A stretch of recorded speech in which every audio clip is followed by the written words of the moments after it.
Scream Queens. Welcome to Scream Queens. This is a podcast where two comedians watch, review, and gossip about everything on your screens. My name is Alex J. I am a writer, comedian, podcast producer. And my name is Beck Charwood. I'm also a writer, comedian, podcaster. Radio presenter. Radio presenter. Very cool, dude. You gotta say it. No, that feels like a brag now. Now I have to say something uncool. I'm allergic to dogs. Fuck!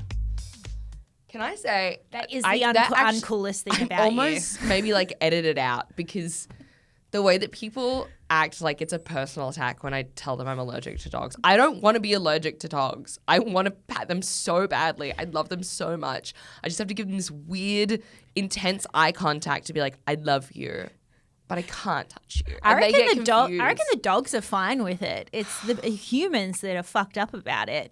I know. It fucks people up. I've seen it in real time. Yeah. You telling people that you're allergic to dogs. And honestly, it's like people think it's a choice. It's like I'm actually right wing. They're like, oh. It's like you said, I like to kick dogs. I hate dogs. Yeah. I'm just physiologically allergic to them. Gotta pop a Telfast. Even the Telfast, though, that doesn't really touch I the get sides. hives. Yeah. I get full-on hives. Cats it's too. gross. Yes. Yeah. My So- throat closes up. It's messy. But you and Puppy do have a lovely relationship as auntie and nephew. Puppy Yes. is my cat, everyone, if you don't know. But you don't see each other very much. But you catch up on the phone. Yes, He knows you you're send around. me pictures every now and then. I think that's nice. Yeah. Yeah. It's a long distance thing. Yeah. The distance is exactly 2 meters apart. Wherever Even the air in the gets. same dwelling. Yeah. The distance is always outside meetings. Yes. How are you, my love? Good. Oh my God. I've been watching stuff. You've been watching stuff. Let's do that before we jump into Baby Reindeer. Reindeer. Oh my God. Okay. So other things that I have watched this week, of course, I've been on the OC train. I got up to the part where Marissa dies. Happened so much sooner than I thought it would. Right. It rattled me. Yeah. I cried so hard. It's God, I can remember it. I haven't seen it in 20 years. It was a shock. Because they were wrapping up season 3 and I was like, oh, Marissa's going away. That's so weird. It was all there. I was so dumb. Like, Marissa's It's going almost away. like they're writing her out of the script. Yeah, I guess she's going to come back at some point in season 4 and then die. But Oh, no. yeah. Oh, that's so tragic. And then I was disappointed that What You Say didn't play. It was Alleluia instead. I was like, oh. So Woo. I'm in season 4 now and I am on the fence about continuing. But please let me know your thoughts in my DMs, comments, Please. any way you can to sway me one way or the other. Cool. Shogun, fallen off. Interesting. I tried. I can't. Okay. There's before bed, I'm not ready for subtitles. That many subtitles. And look, we've done a lot of subtitles this year. I'm very proud of us, patting us on the back. We're the best. We're basically bilingual at this point. We can take a break. Yeah. Oh, also, RuPaul's Drag Race, season 16. Love the result. Great. Congrats to Nymphia Wind. Shout out. Love you, baby girl. Yay. She sounds lovely. She's amazing. Oh my God. She's so pretty and silly. Pretty and silly. Yes. Absolutely, yes. The perfect Absolutely, combo. yes. Speaking about something that is neither silly nor pretty, let's get on to Baby Reindeer. Yes. We originally were just going to do the next 2 episodes, and then there's no way you can watch this in allotments. Everyone I know is like, I watched it in one sitting. Yep, because it's still so easy. I love it. Half-an-hour episodes. Oh, not daunting at all. Yes, and it doesn't fuck around with the plot. There's no point in this where a scene is dragged out. You're never bored. It's and you could tell it's similar to Fleabag because it's based on an hour-long Edinburgh show. Honestly, it's like, yay, the boys have a Fleabag now. Finally. Yes, well. I think this one's more for the girls. This one is, complicated as fuck. Yeah. Okay. So we did 1 and 2 last week, and now we're going to do the rest of the season, the series, because it's very much a one and done series, I think.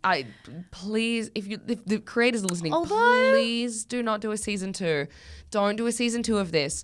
What would fucking happen? It's like, I think Maybe do a season No, don't do a season 2. Don't. I'm talking to them directly, Beck. Stop eavesdropping. No, what you've done is great. Leave it. What would season 2 possibly be about? Let's get there when we get to the end. Okay. All right. I did love the ending. Okay, so Ep 3 through 7. Ep 3, I like to think of this series as pre and post Ep 4. Okay, yeah. Let's just put a blanket warning up top. Yes. Trigger warning for discussion about sexual assault. Yeah. Assault, grooming. Rape, everything. Right. It's Ep 4 especially. Being an audience member in an awful, awful comedy show. Sure. That's also a traumatic experience. That is, we need to warn that. Some people have said to me, they're like, the reason that they pulled out is because just watching the Edinburgh scenes of having a show that's bombing in Edinburgh was too hard for them to watch. I was like, babe, imagine being the comedian on stage. Imagine living it. So Ep 4 especially, and the show does this as well. They do a warning before the episode, and then they do resources after the episode. But Ep 4 is especially, they delve into his past and his past trauma. But Ep 3 is when Ep 3 is where Martha starts showing up to his house where he's living with his ex-girlfriend's mum, which, like, to anyone else is like, that's an insane thing. I was like, I could name 5 comedians off the bat that probably live that way. We're not, as much as I like to be like, we're just like everyone else, there's something about comedy that does mess with your brain. Well, it's the free rent thing. Like every comedian at some point has lived in some weird situation where they're not paying for rent. I myself did it. I house sat a deceased estate for 6 months when I Really? Yeah. It was before I met you. This was the pre-times. Doesn't count. Like we would have spoken about this at one point. Remember my spooky house in St. Leonard's? Before I moved to America. Oh, okay. With that, wow. But so everyone, we can talk about it on the Patreon. But yeah, it did not surprise me. I was like, oh, this is so awkward. But I was like, no, every comedian, because you have a job that doesn't pay. Yes. So, and you need to have time to do that job. So a lot of comedians can't juggle the full-time job wages. Yes. And you have to leave, this is going to sound so silly, but you have to leave your schedule open because often stuff will come up at the last minute and you have to go to. Almost always stuff comes up at the last minute. Yeah. It's almost like the entire industry is run by people who have organizational issues. Organizational skills. Yeah, it's not in an exciting way. Like opportunities just spring up all the time. Yeah. They've known about this show. Yes. They just don't book it until day of or whatever. And it's like, would you like to go to Kiama for 3 days? You have to leave in the next hour. We'll pay you $100. Yes.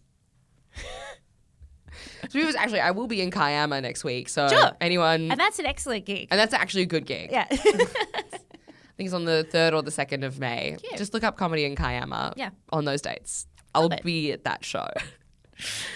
So he's living at home with his ex's mum and she's lovely. She's an angel and she runs a cooking class in her kitchen and Martha shows up to this class. So she's broken a boundary. She's stepped over a line that you can't get back from. She's entered his world. Yes. She's not just pestering him at work and via email. She's in his house now and she's putting this beautiful woman that's taken him in at risk, essentially. Mm-hmm. And so he doesn't want to tell the mum what's going on. Martha's also given her a false identity. So he's trying to be like, you can't let this woman stay over. And she's like, it's my house, cunt. Fuck off. She's sitting by the fucking bus stop all the time. Yes. Yeah, right watching the him house. For 16 hours. Like sitting there from when he wakes up to when he comes home from work is... So I feel like this is where we really get into like the psychosis of it, because that's not just turning up to his work and chatting to him all day anymore and firing off a bunch of emails. Like that's, putting her body at risk. Like when does she go to the toilet? Yeah. That kind of stuff. Like what is she? She's obviously not eating because then she's like... I didn't even think about the toilet thing. Hypothermia, like... Yeah, where is she pooping and pissing? I think just around the corner in the bush or something. That's that she's had some kind of psychotic break at this point. Yes, yeah, because she's just there, until she gets hypothermia, and then he has to take her back to her house because he's like, I don't want this bitch to die, even though she's scary as hell. And then he sees that she actually has a law degree. Yeah. Which is nuts. That was the craziest reveal so far. It's like, oh, she's not lying about being a lawyer. Then there's the comedy competition. This is the semis. Yes. And Terry turns up. Terry. Yes. So they're not on speaking terms at this point. But Terry turns up, and so does Martha. Yes. And Terry is like, oh, wow. Like, at first excited to be like, oh, wow. Like, I get to see who this crazy person is. Finally, I've heard so much about her. Yeah. And then that thing that I think got us all hooked into the series of being like, oh, a stalker. That's a bit salacious. 100%. And we see in real time the realization of how fucking terrifying it is. And it's like, oh, this isn't just like a fun gossipy thing. This is someone who is a threat To safety. And then, I just remembered how the episode ends. Yeah. So what happens is there's the competition. Martha heckles. It kind of goes well again? Or no, it goes awry. It goes awry because I just remember thinking, like, which is funny with what's happened since with Arj Barker. I'm like, why is no one throwing her out? Yeah. She starts heckling a lot and no one's throwing her out. Yes. And heckling crazy shit. Yeah. And then Terry and Donnie kind of make up and escape to a bar down the road to try and get away from Martha. And then they kind of have this nice moment. They reconnect. And then Martha shows up to the bar. Yes. And physically assaults Terry. Bashes the fuck out of Terry. It's crazy. Rips Terry's hair out. Ooh, that shot where you see the scalp. Oh. It's a great show. Yeah. Such a good show. Yeah. And so anyway, then somehow through that it bonds Terry and Donnie. He doesn't go to the he goes to the police at the end of this episode. And when he goes to the police, he doesn't mention that she's assaulted. He doesn't mention any details. He doesn't say anything about Terry. We're back where the series started. Yeah. And we're like, hold on, we're on episode 3. Yeah.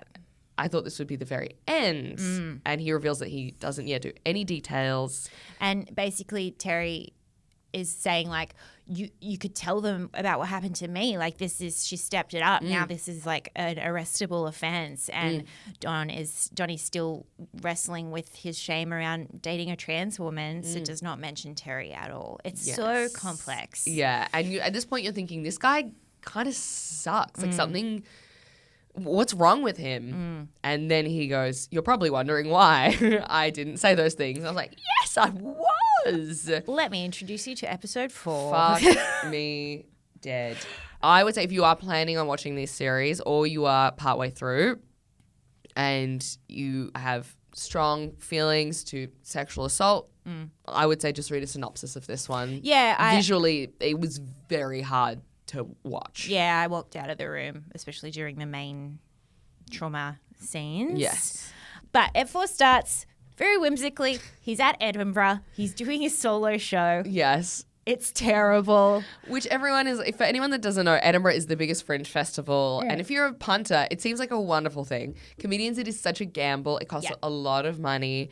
And you go and you do a show for free for a month. And the idea is over time, you gain traction, you get to work the show in, and maybe you make some money. Maybe you get to meet a lot of people. It, from the outside, looks like a really fun time. It does. Internally, I've seen it break people. I think it would break me. Yeah. Yes. And that's kind of shown in this of like how hard it is. He's doing a gig in the corner of a pub where there's no stage. There's no venue. Like the venue does not cater to comedy. And that's like, Melbourne's not so much that. Melbourne's very much like well, most of the rooms anyway. We can't get into our thoughts. Join us on the Patreon. Edinburgh especially, because then there's the non-Edinburgh fringe as well, where like it sounds just like any corner of any building could become potentially a comedy room. Yes. But there's no allowances made for it. Yes. And that's the kind of run. And I think this show is so honest and so real. And I think this has to have been his actual experience. Well, I've gone back and I've looked at his older sets online because I'm fascinated by it, and tons of the material that he does in this, he was actually doing. So he was the props guy? Yes. Interesting. I haven't seen any props, but I've seen a lot of the jokes. Yeah, because what he does is he does the show, and God, it's such a good representation of like figuring out where you're at in your stand-up journey. And he's got like a leotard on and bare feet on stage. Yes, like beep, a big beep, wig. boop, boop. Yeah. He's got jokes. Yes. There's jokes, but it's just couched in this. And in the comedy competition in Amp 3, he introduces he does like a sting of his own name that he plays. Yeah. Like, Donnie Dunn. We've all been through that phase. It's beautiful. I love it. But he has a really like shitty kind of run until this writer randomly, like you assume a big wig writer. Yes. Approaches him at a artist bar. And he's feeling very out of the loop, and you can see that he doesn't really know anyone there, and he's trying to meet people, and he's very vulnerable. Yep. And so this writer comes in and is like, actually, I'm going to make your show great.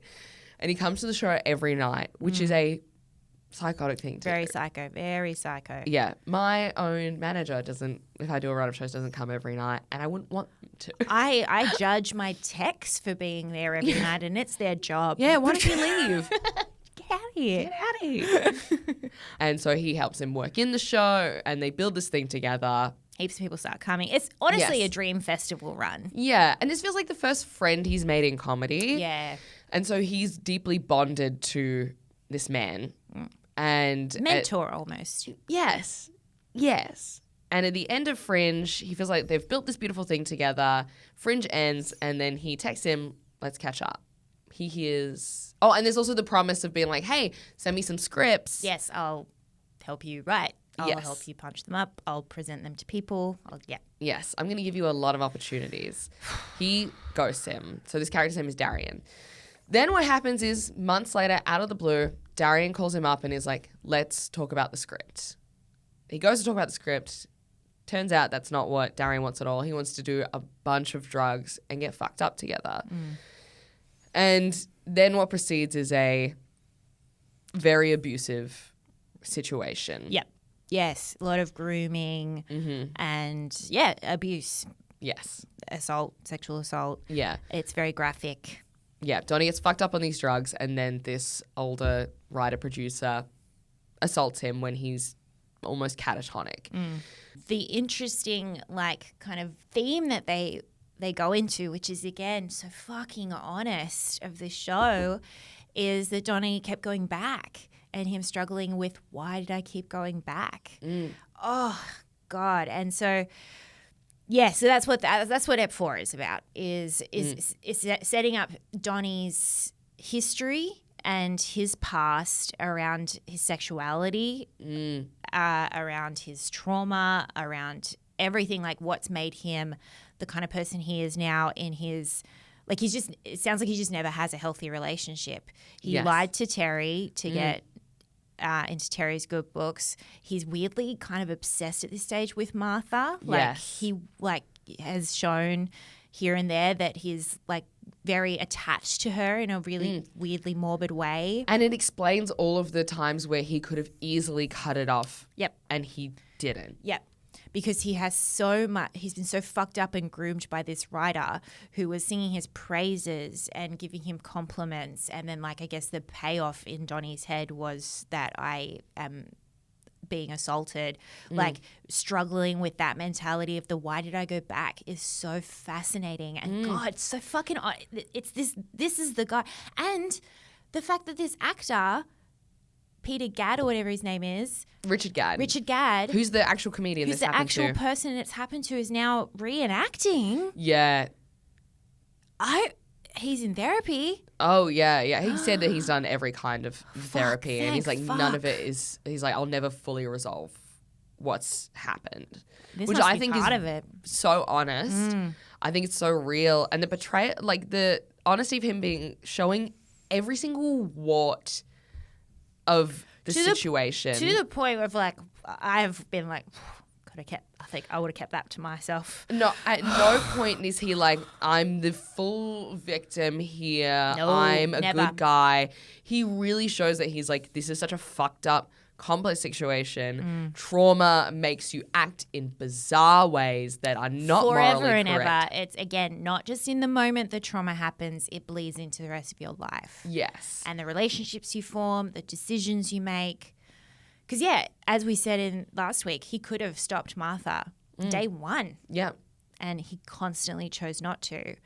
And now if it's such a well told show. It's like not till ep 4 that we're finding out why Yes. he acts like that. Yeah. Oh, And also, it's something that I really respected was him being honest about, I did keep going back. Like, which is a situation that happens. And it's also a fear thing. It's like, what if I stop doing this? What's going to happen? exactly. And that's what grooming is, right? Is like this person has made, and we saw this in Quiet on Set, it's like this person has made themselves the victim's world and they've convinced them that your only option, like you convinced Donnie, your only option to make it in this industry is to write with me. And the only way to write with me is to do this every weekend, which does not involve writing. Yes, at all.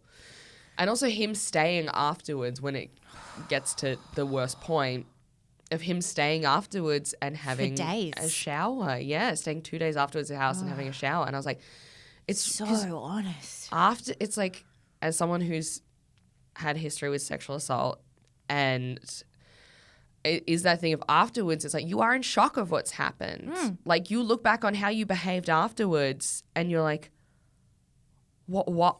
Like bewildered. So many, yeah.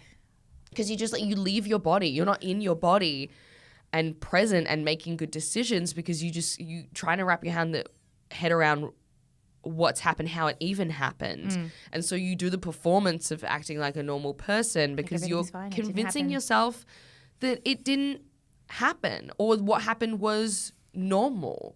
Yep.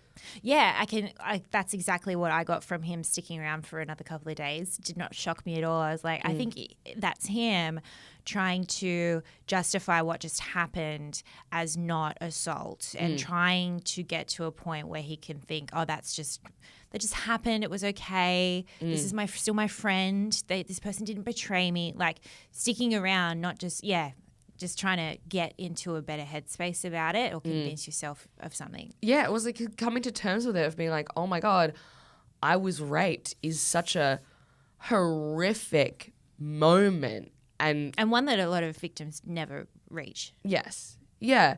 And it's like, because then it's like, well, then you have to not only realize that that's happened, but deal with the fallout of the trauma, which is what we see. The huge reason that this entire situation happened is because he was so traumatized and fucked up that he let fucked up people into his life. Yep. I wrote down a line that Yeah. rung with me so deeply, and I was like, oh, that is what it's fucking like.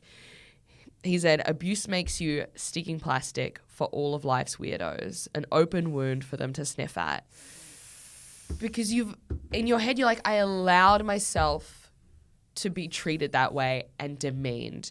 So why the fuck would I shut anyone else out if I'm just a piece of fucking garbage to be thrown around? And it's not even like consciously that, like you're not even consciously thinking of that. That's just something that your subconscious is just constantly telling you. Yeah. You're not recognizing that's your self-talk. That's just what's happening on the inside. Yes.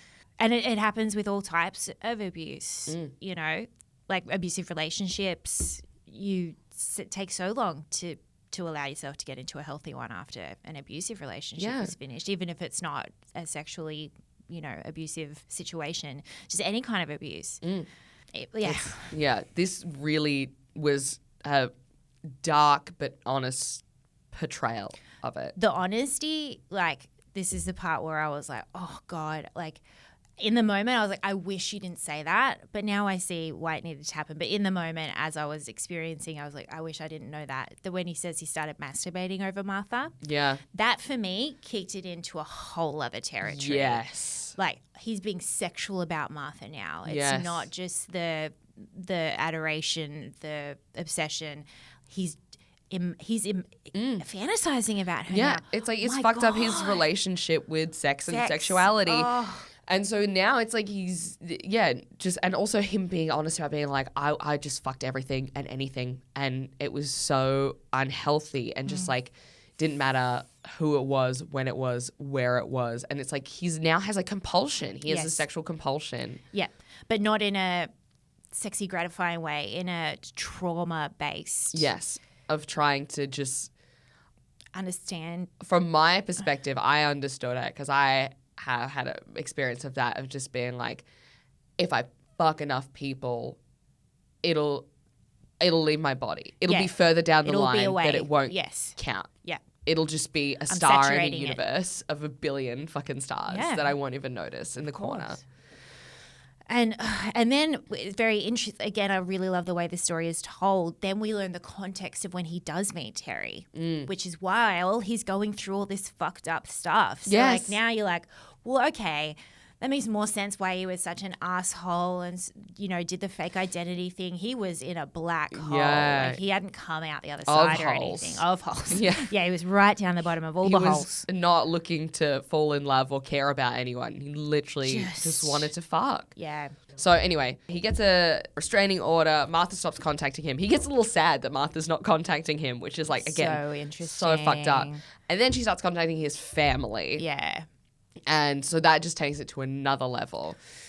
Then it gets to a point where it's been going on for years. The police. Like 2 years at this stage. 2 fucking years of this. And this is his norm now. Like that's the thing that I also found really interesting is like, especially in Ep 7 where he just like it becomes his whole life again.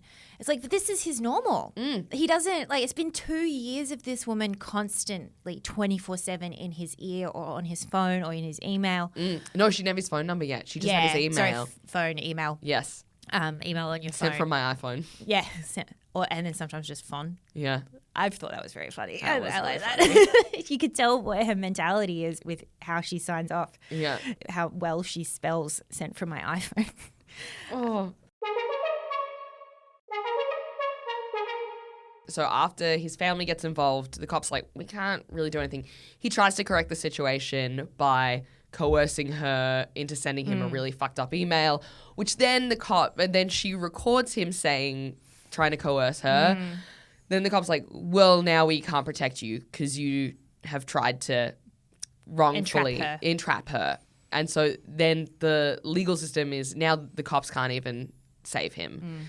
So he goes and does the comedy competition final, and he has a full breakdown on stage. Which has to be real, right? That must have happened. It didn't happen to him. No. Interesting. Because what I was going to ask you, if your thoughts, but it sounds like you actually know, where in the story of this show did we divert from history, what actually happened, and went into, because obviously we end not where he actually is in life. Yes. So I'm wondering, like, when did we divert? To me, it was, but it sounds like it was earlier than this. To me, we diverted when he confesses to his parents. He has that beautiful moment of not confessing, but coming out to his parents and telling them all about that. That made me cry. The dad revealing his own story. So what happens in the scene is he's like, and I want to let you know I was assaulted, and I didn't want to tell you this because I didn't want you to think I was any less of a man. He says, do you think I'm less of a man? I'm going to cry. Sorry. Beautiful writing. I assumed that the diversion happened after that because in the story, in Ep 7, you kind of learn that he's doing okay. It sounds like he's doing okay. He's on the top of the world. He's just reconnected with his family, and then all of a sudden, Keely goes and visits him, and he's got just the fucking psycho serial killer wall just full of. Oh, she's convicted before then. Yeah. So yeah, what happens is then, wait, how does she get convicted? Because she finally says a voicemail that threatens violence. Yes. So they can actually get her. Yeah. The reveal of I couldn't believe when they revealed in episode 6 that it's the first time she called him. Like this abuse has been going on so long. It's like she didn't even have his phone number. All email. And then finally she gets his number, and then she starts with the voicemails. Yes. And then he starts categorizing them. And getting obsessed with that. Do you reckon that happened? Yes. He did get obsessed? Yes. This guy has an issue with addiction and compulsion, like compulsive behavior. Big time. Yeah. And I think he definitely did. Because also, how would you write this series without categorizing all of this? True. Yeah, you have to have some kind of ledger somewhere. A Google Doc. To put this series out legally, I think you've got to have pretty extensive records. True. That's a good point. That's a really good point. And then Keely says, this is not okay. I want you to come and stay with my mum again and just, get your life back on track. And she's like, what are you going to do with all this? And we know as the viewer, it's like, he's going to turn this into a show. That's going to turn into this show. Meta. So did he not actually have a breakdown on stage? He didn't know. There's footage of him working on the show earlier, but there's people have tried to find the breakdown footage. Interesting. And they can't. There's footage of a set of his where people you can hear Martha laughing in the background. Which I looked up that 15 minutes after I finished the finale. Yeah. It makes it too real. Don't do that. Yeah. Yeah. I've seen that people are trying to find who she is and he's asked people to stop or something. I haven't looked into it because she's not in jail. Yeah. So the thing that diverts from reality is there was no legal proceedings. She never actually went to jail for this. And he said it's because she's like, I wouldn't want to put someone through that process who's so clearly mentally unwell. He's like, but it's been resolved. And he hasn't said how, which I think is fine in his want to do. And yeah, absolutely. Yeah. We'll eventually find out. Yeah. It's early days. Yes. It's only a week old. Yes. And so, how did you feel about the ending? Okay, so ending. He's writing the show, and then you see him recreationally listening to her voice notes as comfort, which I was like, that's bad. You can't get back. You can't move back from that. Something I liked and it made me so uncomfortable though is showing that it's like this trauma isn't going to leave him for a long time. It's even with therapy, even with medication, at no deep in him. Point does he ever try to wrap this up in a neat bow. And he gets to a pub and he's listening to an unheard voice note of hers, and she reveals why she calls him baby reindeer. And it's a personal story. It humanizes her. It's about her when she's a kid. Look, in that moment, I was like, still fuck you. I don't. Yes. You still ruined this man's life. But it really affects him. Yes. So much. And he has a bit of a breakdown about it. He's crying. At a bar. Mm-hmm. Actually, that is the one neat bow. I take it back. That is the one neat bow that was he's crying at a bar. The bartender gives him a drink and then he's like, that'll be $7.50. And he's like, I've actually forgot my wallet. And the bartender says on the house. And then he looks at the bartender with this oh, you're my angel look. That I was like, so I don't know. I loved it. I think it was because it was a bow. Finally, when he's given you no bows the entire series. I thought that was fun because obviously that's not the actual ending. So he's managed to tell his story, but still be fictionalized in it. This guy's managed to get his story out to the world, but still make it the implication is that now he's going to become obsessed with the bartender in the way that Martha became obsessed with him, and that's. Oh, I didn't think that was the implication at all. Really? No, I think. Interesting. No, I think it was that he was showing how he's clearly in that moment so mentally unwell, and none of us are there's the possibility that all of us could end up as Martha, depending on the cards the universe deals you. Because even though he's super, at this point, he's super unwell and he's super traumatized, and he's at the point where Martha was, where she came into the bar, and he's realizing that in the moment that it's happening to him, where she came in at the bottom of the hole of her mental health. And through this decision, her life changed. I think it was showing that we all have the capacity to hit rock bottom. Yes, to hit rock bottom. Yeah. I did not think that he was then going to get obsessed with the bartender. I think it was a moment of realization to him that she is a person who is just deeply, deeply mentally unwell and has been dealt the worst cards in life, which I think was a really nice sympathetic tone to end it on. Particularly now knowing that he is I didn't actually go through with legal proceedings because I realized that she is just someone who's unwell. Yeah. And so I really like the writing of that. Yeah. I totally took it as a little moment of oh, is what's about to happen. Am I about to become obsessed with this bartender in the same way that Martha became obsessed with me? I thought that was really fun. And did you think that would be like a season 2? That's what I meant by season 2 earlier. Oh, okay. I was like, I could just as obviously not based on a true story anymore, but just as a fictionalized version. I thought that was really fun. I was like, that's cute. Oh, okay. I hope they don't do a season 2 of this and that doesn't happen at all, because I was like, dude, this cunt, literally, what could he do if there's a season, like the next season of him being a stalker? I'm like, this man would have to go to jail. Yeah. At this point, it's like, of course he's done stuff being traumatized, but he did stuff in this series that I was like, fuck, cunt, that is on the line of legal. Yeah. What a show. What a show. And I think it's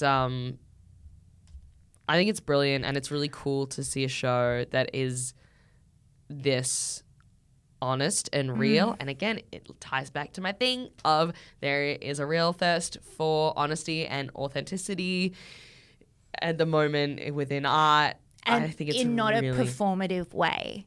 Yes. Because this did not feel performative. Like you can there's so much, especially like around influencers and podcasting and stuff, where like I'm being real, I'm being honest, I'm being authentic, but you're just putting across it's so fucking basic at this point, but you're saying the things that you want people to perceive of you. Yeah. You're being honest about your failings, but still masking it or structuring it in a way where you kind of come out on top or you're admired for it. It's crazy how every story you tell, even though you're being real and honest, you are the hero and you somehow actually you haven't done manage to be the anything hero. wrong. Yeah, and I think that happens so much these days with social media. Whereas his story, he actually did not want us to like him. Yeah. Like at points. It's crazy to see someone rise in the public eye who is like, I am a bad person. And we were like, sick. Yeah. Yes. Like, good. We're not going to find out We're not gonna later on. Yeah, he's reverse engineered it. He's like, here it all is. And it shows an awareness of that, of like how clued in the public is. It's like you can't hide this stuff because it's just going to come back to haunt you. And that's also displayed in the show. Exactly. Shout out to Jessica Gunning, by the way, who played Martha. Oh, yes. Come on. We got to get some fucking Golden Globes and Emmys up their way next year, surely. My God. This year. She was amazing. I also wonder, so this is my little theory, of like, because you know how everyone's like, there's footage of Martha laughing in the audience. He would have other footage and recordings of her. Did Jessica Gunning get to listen to that laugh? Did she get to listen to these recordings and everything? He's got hundreds and hundreds of voicemails. In order to work off the character. Surely. Maybe. See, now that we've finished, I've been avoiding any media about it, like interviews and all that, because I just didn't want a spoiler of what happens. Yes, yeah. Now that we've finished it, I'm going to deep dive into some background shit. Look, although he was like, don't go looking for the stalker, did I look at some Reddit threads? Yeah. And some tweets? I found a name that people seem to think was the lady. Yeah. But I didn't go further than that. Yeah. I think I hope everyone's smart enough to not contact her with how mentally unwell she would be. I have a feeling that, unlike Taylor Swift, he actually has left out enough identifying marks that we won't figure out who she is. Yes. Surely. There's got to be some legal thing around that. Yeah. Surely. Anyway. Anywho's. Well, that's Baby Reindeer. Let us know what you think, yes. please. I hope you're all okay. Yeah, and tell us what we should watch next. And going for a fun one, please. Yes. Would be great. I do love a limited series, mini series. I love where kind of media's going with this kind of like limited 7-ep series, just a really fucking strong story in one go. Yes. Half-hour eps, bring them back. Bring it the pacing of this, 5 stars. Yes. All right. Well, that was this week's episode of Screen Queens. You can follow us on all of our socials. Screen Queens Pod, full video episodes on YouTube. If you're already watching us on YouTube, like, rate, and subscribe, please. Love you. Look, I just popped my tit out. Oh. You'll have to head over to YouTube to see that. We're really trying to get the views up. We love you. Love you. Bye.